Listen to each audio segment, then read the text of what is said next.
नमस्कार दोस्तों, आज हम बात करने वाले हैं सिख एम्पायर के बारे में। सिख एम्पायर जो था 1799 से लेकर 1849 के बीच में रहा है। हम इसके राइज की बात करेंगे, पीक ऑफ सिख एम्पायर की बात करेंगे, डिक्लाइन ऑफ सिख एम्पायर की बात करेंगे after the death of Maharaja Ranjit Singh in the year of 1839, और कैसे फर्स्ट एंग्लो सिख वॉर और सेकेंड एंग्लो सिख वॉर के बाद जो पंजाब था वो डायरेक्टली ब्रिटिश के कंट्रोल में आ गया था। तो चलो शुरुआत करते हैं। सिख एम्पायर जैसे हमने देखा कि ये 1799 से लेकर 1849 के बीच में ये एम्पायर रहा। तो सिख एम्पायर के राइज के को जानने से पहले हम कुछ बैकग्राउंड के बारे में जान लेते हैं। अ, आपका 18th सेंचुरी के आते आते जो पंजाब था उसमें सेंचुरी काफी ज्यादा कैओस था। उस chaos का कारण था constant invasions from the north west frontier, जहां पे की जो अब्दाली रूलर्स थे वो इंडिया पे अटैक कर रहे थे जस्ट फॉर द वेल्थ। क्योंकि इंडिया एक बहुत रिच स्टेट थी, कंट्री थी। India as a country exist नहीं करती थी, पर इंडिया छोटे छोटे रियासतों में बंटी हुई थी। तो अहमद शाह अब्दाली से पहले नादिर शाह ने भी 4 टाइम्स अटैक किया है 1739 तक, और उसके बाद 1748 से लेकर 1767 तक जो अहमद शाह अब्दाली थे, जो कि आपके दुरानी एम्पायर के संस्थापक भी माने जाते हैं, जिनका एरिया अफगान, ईरान और पाकिस्तान में आता था, उन्होंने भी 8 टाइम्स इंडिया पे अटैक किया था। और इनकी जो कैपिटल थी अहमद शाह अब्दाली की, ये इनकी कैपिटल कंधार थी, लेटर ऑन काबुल को शिफ्ट हो गई थी। और ये जो अहमद शाह अब्दाली थे, इन्होंने ही जो थर्ड बैटल ऑफ पानीपत है 14 जनवरी 1761 को लड़ी थी अगेंस्ट द मराठा, जिसमें कि जो सदाशिवराव भाऊ थे, जो मराठा के लीडर्स थे, इनकी मृत्यु हो गई थी। जो अहमद शाह अब्दाली है, इन्हें डिस्ट्रॉयर ऑफ द दिल्ली भी कहा जाता है। इनके इन्वेजन से जो मुगल, मराठास और पंजाब के एरियाज थे, ये काफी ज्यादा वीक हो चुके थे। और इन्हीं के अटैकों ने जो Sikh rise of Sikh powers है in the Punjab region under the Maharaja Ranjit Singh, इसको बढ़ावा दिया। और साथ ही साथ में जो ब्रिटिश की एक्सपेंशनिस्ट पॉलिसीज थी, इनको भी इन्होंने बढ़ावा दिया। और अपने अटैक्स में ये अपने साथ कोहिनूर जो डायमंड था, इसको भी ले गए थे। और जो पीकॉक थ्रोन था वो नादिर शाह के द्वारा बिफोर 1739 से पहले वो आपका जो नॉर्थ वेस्ट फ्रंटियर्स में इनके, जहां पर्शिया में इनका इलाका था, इसको वहां पे ले गए थे। अब हम बात करते हैं महाराजा रंजीत सिंह की। महाराजा रंजीत सिंह का जो जन्म था ये 1780 में हुआ था इन द गुजरांवाला। ये जो गुजरांवाला है, ये यहाँ पे आप देख सकते हैं चिनाब नदी के जस्ट आपके लेफ्ट हैंड साइड पे ये हमें देखने को मिलता है गुजरांवाला। और ये जो गुजरांवाला है, ये शुकर चकिया जो एक मिसल था उसमें ये फॉल करता था। और लेटर ऑन 12 साल की एज में जो आपके महाराजा रंजीत सिंह थे, ये शुकर चकिया जो उनका मिसल था, इसके हेड बन चुके थे।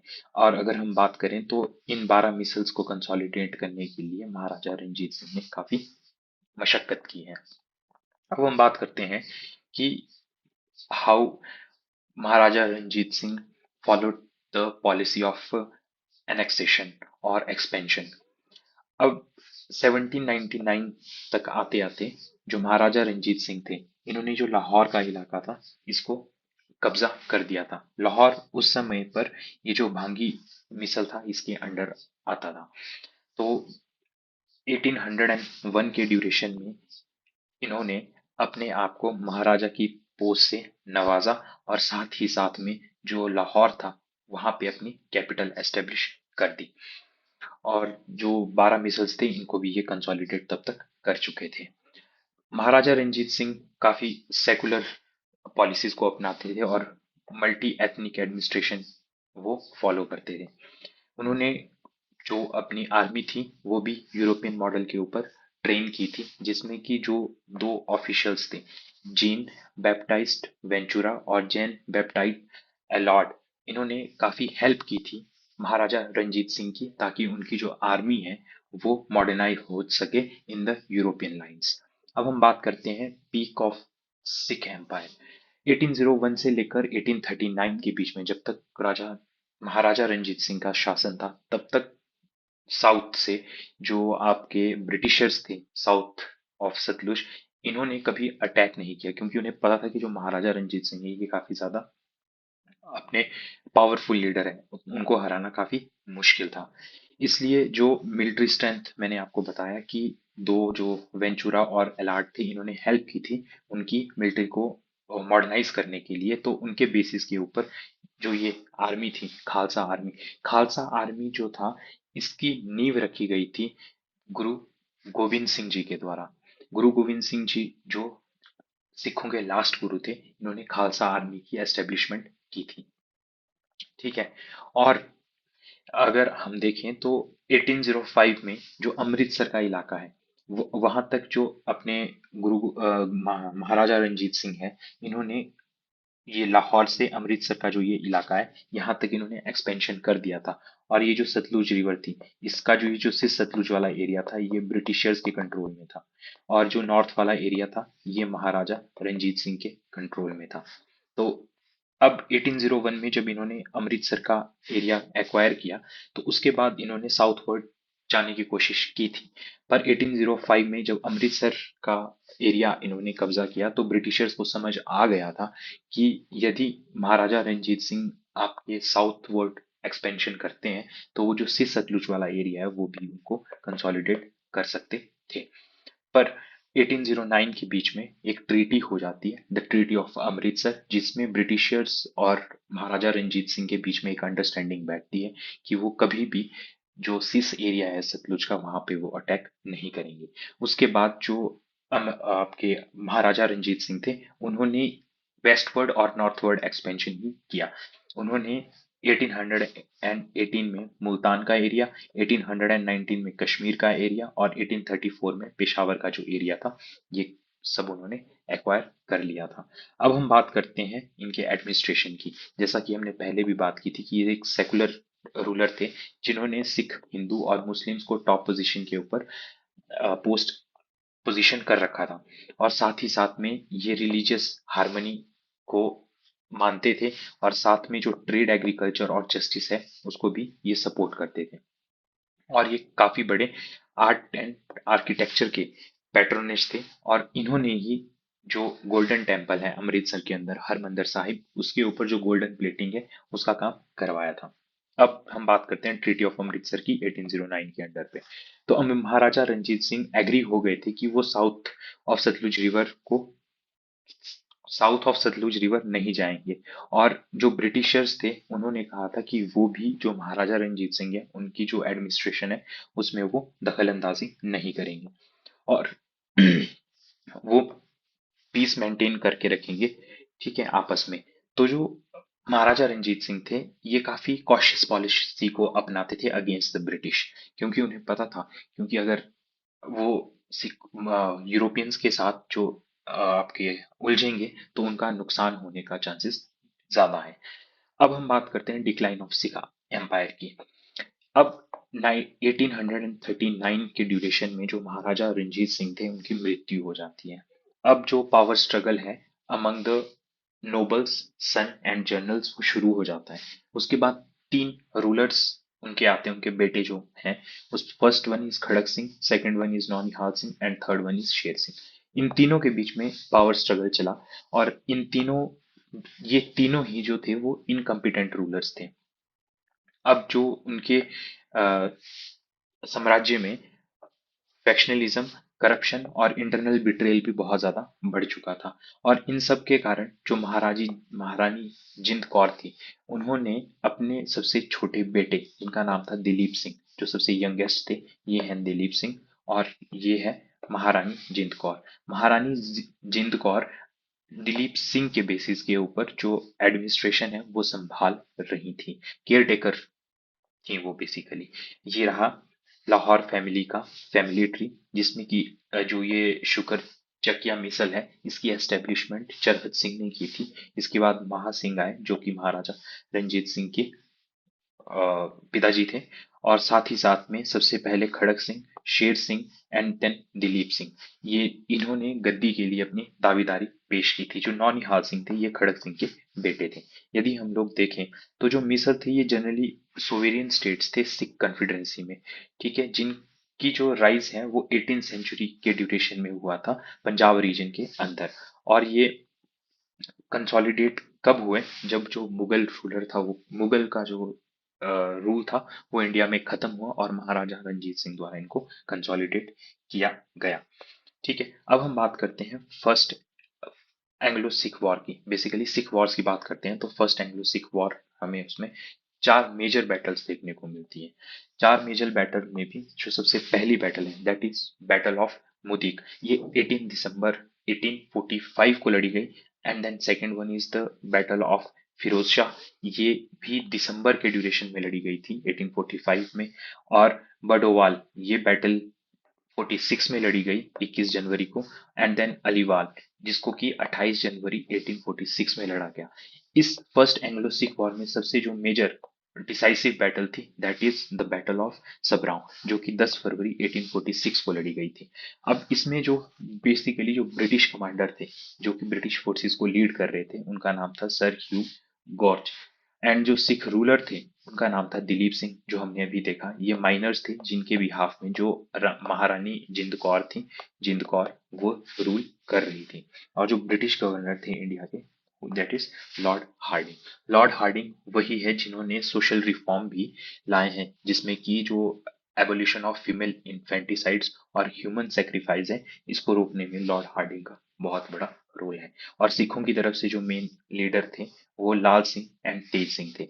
ये जो सारे पॉइंट्स है इसमें से जो battle of Sobraon and then this part, ये एग्जाम के लिए बहुत ज्यादा इंपॉर्टेंट है।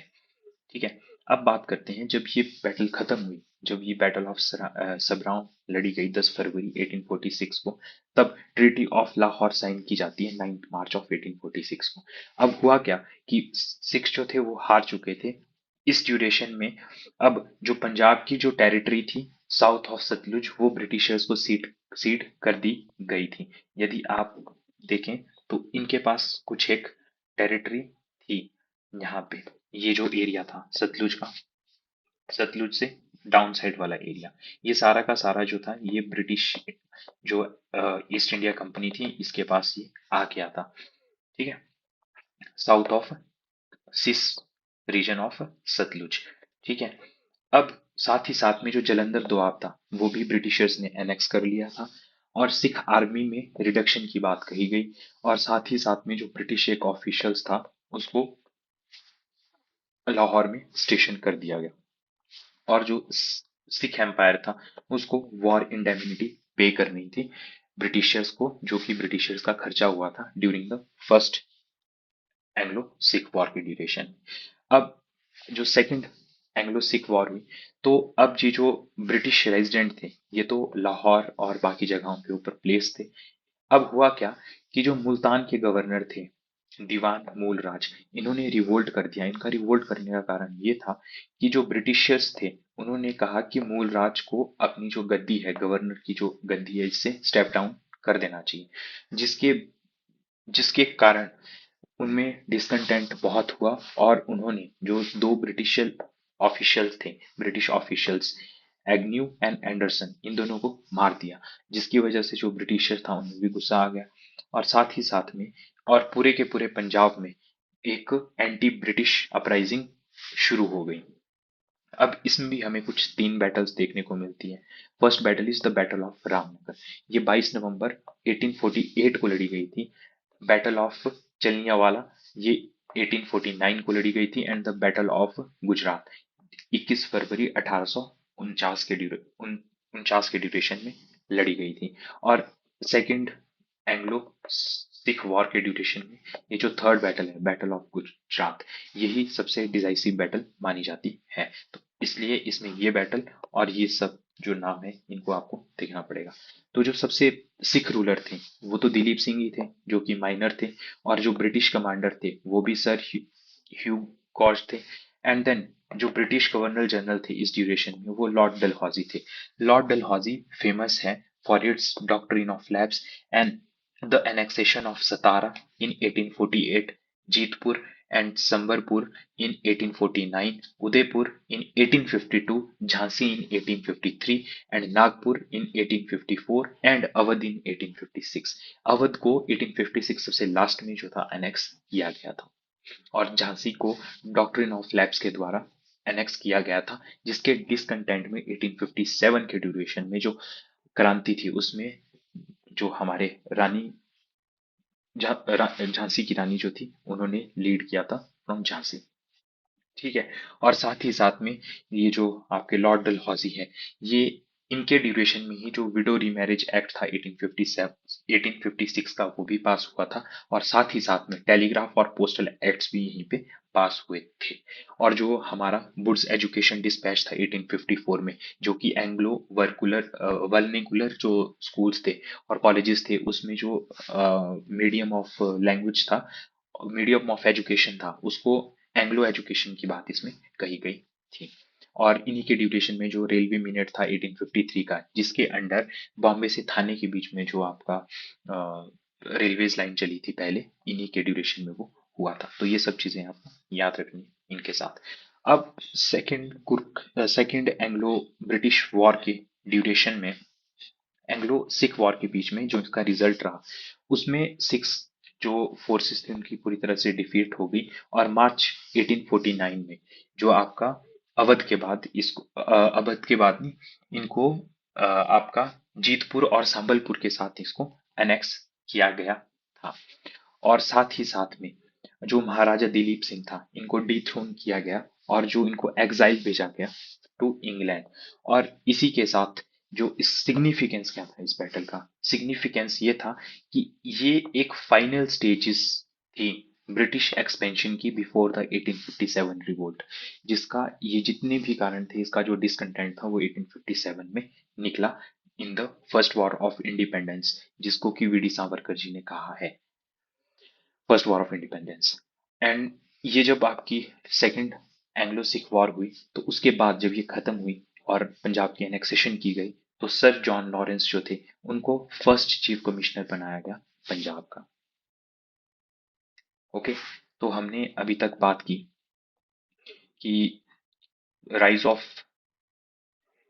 Sikh empire, rise of Sikh empire, जिसमें बैकग्राउंड में हमने देखा कि किस तरह से पंजाब में chaos था, कांस्टेंट इन्वेजन्स जो थे वो नॉर्थ वेस्ट फ्रंटियर प्रोविंस से होके इंडिया में आ रहे थे, और जिसमें कि ये जो दुरानी किंगडम था इसका और इससे पहले नादिर शाह का जो किंगडम था उसकी काफी ज्यादा क्रिटिकल रोल है। और साथ ही साथ में जो जो पावर वैक्यूम क्रिएट हो रहा था नॉर्थ इंडिया के अंदर, वो भी फुल फुल तो हो नहीं रहा था अभी, तो उसके लिए जो पंजाब का एरिया था उसमें कंसोलिडेशन बहुत ज्यादा जरूरी थी। 12 मिसल्स को महाराजा रंजीत सिंह द्वारा कन्फाइंड किया गया। और साथ ही साथ में हमने ये देखा कि इनका बर्थ कहाँ हुआ था, ये किस मिसल के थे, और यहाँ पे हम इनके इन्हीं जो 12 मिसल्स हैं इनके नाम देख सकते हैं।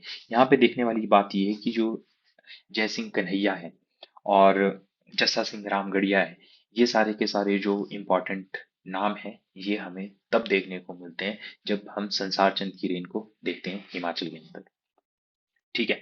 अब हमने ये भी बात की कि किस तरह से जो कैप्चर लाहौर को कैप्चर किया गया महाराजा रंजीत सिंह द्वारा 1799 में, 1801 में कैपिटल बनाई गई, और साथ ही साथ में इन्होंने अपने आप को महाराजा का जो टाइटल था वो 1801 में दे दिया था। और इन्होंने सेकुलर पॉलिसीज अपनाई, और जो मॉडर्नाइजेशन हुई इनकी आर्मी की वो अंडर टू यूरोपियन ऑफिशियल्स हुई, वेंचुरा और एलार्ड के बीच में के साथ। और जब पीक था तो उसमें जो इनकी मिलिट्री स्ट्रेंथ थी उस ड्यूरेशन में इन्होंने कई एरियाज पे कब्जा किया, जिसमें कि अमृतसर, मुल्तान, कश्मीर और पेशावर ये एरियाज इंक्लूड थे। इनके एडमिनिस्ट्रेशन में सेकुलर एडमिनिस्ट्रेशन था, जो आपकी मुस्लिम की पोजीशंस थी, हिंदू और सिख की पोजीशन थी वो इक्वल थी, और रिलीजियस हार्मनी थी। ट्रेड, एग्रीकल्चर और जस्टिस में इनका बहुत बड़ा हाथ था। पेट्रोनेज आर्ट एंड आर्किटेक्चर का था, जिसमें कि जो गोल्डन टेम्पल की ब्यूटिफिकेशन है विद द गोल्ड ये आती है। And then treaty of Britain, British के साथ इनकी ट्रीटी ऑफ अमृतसर जो हुई थी 1809 में, जिसमें कि जो ये जो सिस सतलुज का एरिया है ये ब्रिटिशर्स के पास था, एंड देन जो आपका नॉर्थ ट्रांस सतलुज का एरिया था ये सिखों के पास था। और इन्होंने मेंटेन तो पीस किया था बट कॉशन के साथ, क्योंकि जो ब्रिटिशर्स ईस्ट इंडिया कंपनी थी इनके साथ ना किसी की दोस्ती अच्छी है, ना किसी की दुश्मनी अच्छी थी। फिर डिक्लाइन का कारण डेथ बना, जिसकी वजह से जो पावर स्ट्रगल था नोबल्स और जनरल का वो हुआ। उनके वीक सक्सेसर्स थे खड़क सिंह, नौनिहाल सिंह एंड शेर सिंह, इनके बारे में हम देख चुके हैं। फिर फैक्शनलिज्म, करप्शन और इंटरनल बिट्रेयल जो था ये भी बहुत ज्यादा था। महारानी जिंद कौर रूल कर रही थी on the behalf of its youngest son Dilip Singh. ठीक है, तो जो महाराजा रंजीत सिंह थे उन्होंने ही दिलीप सिंह को अपना सक्सेसर घोषित कर लिया था। ये लाहौर की फैमिली हमें पता है। चतर सिंह जो थे वो शुकर चकिया जो मिसल थे इसके एस्टेब्लिश की इन्होंने फाउंड किया था। उसके बाद इनके कुछ बेटे थे, इनका नाम यहाँ पे हमें देखने को मिलता है। फिर एंग्लो सिख वॉर के बारे में हमने बात की, जिसमें जो बैटल ऑफ सबराओं है 10 फरवरी 1846 की, ये बहुत इंपॉर्टेंट है। इन बैटल्स को आप देख लेना एक बार। और साथ ही साथ में ब्रिटिश कमांडर जो थे वो ह्यूज कॉक थे, और सिख रूलर दिलीप सिंह थे। ब्रिटिश के गवर्नर जनरल लॉर्ड हार्डिंग थे, लॉर्ड हार्डिंग वही थे जिन्होंने की सोशल रिफॉर्म किया था फीमेल इन्फेंटिसाइड और ह्यूमन सेक्रीफाइस के ऊपर। ठीक है, और सिख लीडर जो थे इस समय पर लाल सिंह और तेज सिंह थे। और ट्रीटी ऑफ लाहौर 9 मार्च 1846 को हुई, जिसमें कि पंजाब की जो टेरिटरी थी साउथ ऑफ सतलुज वो ब्रिटिशर्स के पास चली गई। जलंधर दोआब को एनेक्स किया गया, सिख आर्मी के नंबर को रिड्यूस किया गया, ब्रिटिश रेजिडेंट्स थे उनको लाहौर में प्लेस किया गया, और सिख एम्पायर को जो था वो इंडेमिनिटी पे करनी थी। सेकेंड एंग्लो सिख वॉर के ड्यूरेशन में ये वॉर शुरुआत मुल्तान के गवर्नर दीवान मूलराज के रिवोल्ट से शुरू हुई, जिनको कि स्टेप डाउन करने के लिए कहा गया था। और साथ ही साथ में इसके चक्कर में इन्होंने दो इंग्लिश ऑफिशियल्स को मार दिया था, जिसका नाम एग्न्यू और एंडरसन था। और इसके कारण जो एंटी ब्रिटिश अपराइजिंग थी अक्रॉस पंजाब वो शुरू हो गई। और जो बैटल ऑफ गुजरात है ये बहुत इंपॉर्टेंट है, 21 फरवरी 1849 को। यही बैटल सबसे लास्ट बैटल थी बिफोर द 1857 रिवोल्ट। और इन सब में जो आपके सिख रूलर, ब्रिटिश कमांडर और कमांडर्स थे, ये दो तो सेम थे। बट यहाँ पे जो ब्रिटिश गवर्नर जनरल थे वो लॉर्ड डलहौजी थे। लॉर्ड डलहौजी के बारे में हमने बात की। इन्होंने ही डॉक्ट्रिन ऑफ लैप्स को बढ़ावा दिया था, इंट्रोड्यूस किया था। और वुड्स डिस्पैच जो था इसका भी इन्होंने समर्थन किया था। और एंग्लो वर्निकुलर जो स्कूल्स थे, गवर्नमेंट कॉलेजेस थे, उनकी ओपनिंग की थी। रेलवे मिनट मुंबई टू थाने 1853 में इनके द्वारा चलाया गया। टेलीग्राफ और पोस्टल एक्ट्स भी इनके ड्यूरेशन में आए थे। और जो पब्लिक वर्क डिपार्टमेंट था एस्टेब्लिश किया गया था इन्हीं के ही राज में। और जो विडो रीमैरिज एक्ट 1857 में, जिसको कि इन्फोसिस ईश्वर चंद्र विद्यासागर ने भी बहुत दिया था कि इसको खत्म करना चाहिए। तो इनके बारे में हमने ये बात की। और जो इनके की सिख लीडर्स थे उसमें दीवान मूलराज और शेर सिंह और अटारी वाला, ये सारे के सारे इसमें थे। रिजल्ट क्या था? रिजल्ट में इनकी कंप्लीट डिफीट हो चुकी थी, एनेक्सेशन ऑफ पंजाब हो गया था पूरी तरह से 1849 में। और 1849 में ही जो जीतपुर और संबलपुर था उसका भी एनेक्सेशन किया गया था लॉर्ड डलहौजी के द्वारा। सिग्निफिकेंस ये था कि ये सबसे फाइनल स्टेजेस था ब्रिटिश एक्सपेंशन का बिफोर द रिवॉल्ट ऑफ 1857। और सर जॉन लॉरेंस को फर्स्ट चीफ कमिश्नर अपॉइंट किया गया था पंजाब का after the second Anglo Sikh war. तो ये थी हमारी यहाँ तक की कहानी।